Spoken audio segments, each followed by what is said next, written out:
Hi friends, welcome to இந்தோஸ் kitchen. இன்றைக்கி நம்மளோட கிச்சனில் 10 நிமிஷத்தில் ரொம்ப சிம்பிள் சாஃப்டான கார கொழுக்கட்டை, அதுக்கு சூப்பரான ஒரு கார சட்னி எப்படி செய்கிறதுன்னு பார்க்கலாம்.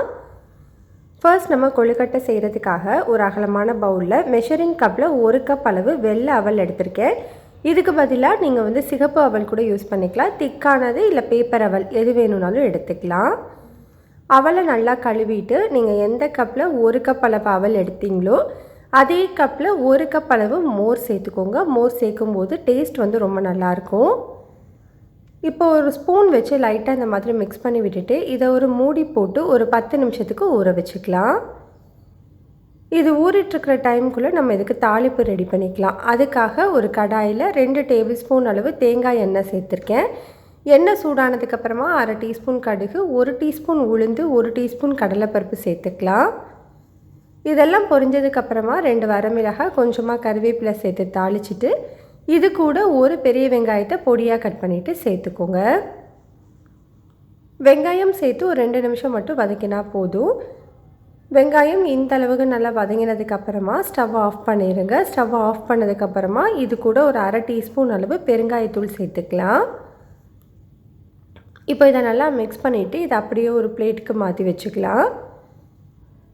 இப்போ பாருங்கள், ஒரு 10 நிமிஷத்துக்கு அப்புறமா நம்மளுக்கு அவல் நல்லாவே ஊறி வந்திருக்கு பாருங்கள். இந்த மாதிரி இருக்கும்போது லைட்டாக ஒரு ஸ்பூன் வச்சு மிக்ஸ் பண்ணி விட்டுக்கோங்க. இப்போ இது கூட நம்ம தாளிப்பு எல்லாமே சேர்த்துக்கலாம். கூடவே ஒரு 1/2 கப் அளவு துருவின தேங்காய் சேர்த்துக்கோங்க. டேஸ்ட் ரொம்பவே நல்லாயிருக்கும். இப்போ இந்த கொழுக்கட்டைக்கு தேவையான அளவு உப்பு, 1/2 டீஸ்பூன் அளவு தூள் உப்பு சேர்த்துட்டு உங்களோட கை வச்சு நல்லா ஈவனாக மிக்ஸ் பண்ணி விட்டுக்கோங்க. ரொம்ப மாவு மாதிரி மசிச்சிடக்கூடாது. லைட்டாக ஜென்டிலாக மிக்ஸ் பண்ணி விட்டிங்கன்னா போதும். பாருங்கள், மாவு இந்த மாதிரி இருந்தால் சரியாக இருக்கும்.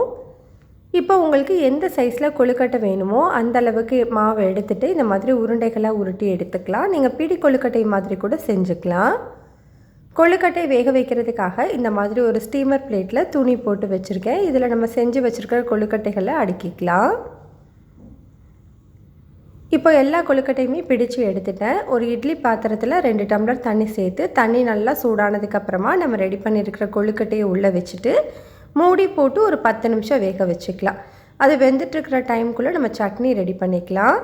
அதுக்காக கடாயில் 2 டேபிள் ஸ்பூன் எண்ணெய் சூடுபடுத்திட்டு இது கூட 2 டேபிள் ஸ்பூன் அளவு உளுந்து சேர்த்து நல்லா வறுத்துக்கலாம். கூடவே ஒரு பாதி பெரிய வெங்காயம் ரஃப்பாக கட் பண்ணிவிட்டு சேர்த்துக்கோங்க. கூடவே ஒரு 4 பல் பூண்டு சேர்த்துக்கலாம். இப்போ இது எல்லாத்தையும் நல்லா வதக்கி விட்டுக்கோங்க. இப்போ இதில் ஒரு பெரிய சைஸ் தக்காளியை ரஃப்பாக கட் பண்ணிவிட்டு சேர்த்துக்கோங்க.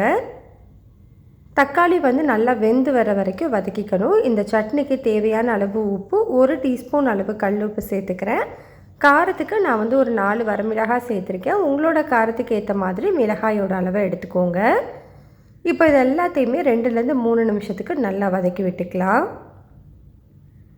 இப்போ பாருங்கள், நம்மளுக்கு வெங்காயம் தக்காளி எல்லாம் வதங்கிருச்சு. ஸ்டவ் ஆஃப் பண்ணிவிட்டு நல்லா ஆறினதுக்கப்புறமா மிக்ஸி ஜாரில் சேர்த்து கொஞ்சமாக தண்ணி விட்டு நல்லா ஸ்மூத்தான சட்னியாக அரைச்சி எடுத்துக்கலாம். இப்போ நான் சட்னி அரைச்சி எடுத்துகிட்டு இதை அப்படியே ஒரு பவுலுக்கு மாற்றிட்டு சட்னி தாளிப்புக்காக 1 டீஸ்பூன் எண்ணெயில் 1/2 டீஸ்பூன் கடுகு, 1/2 டீஸ்பூன் உளுந்து, கொஞ்சமாக கருவேப்பிலை சேர்த்து தாளிச்சிக்கலாம்.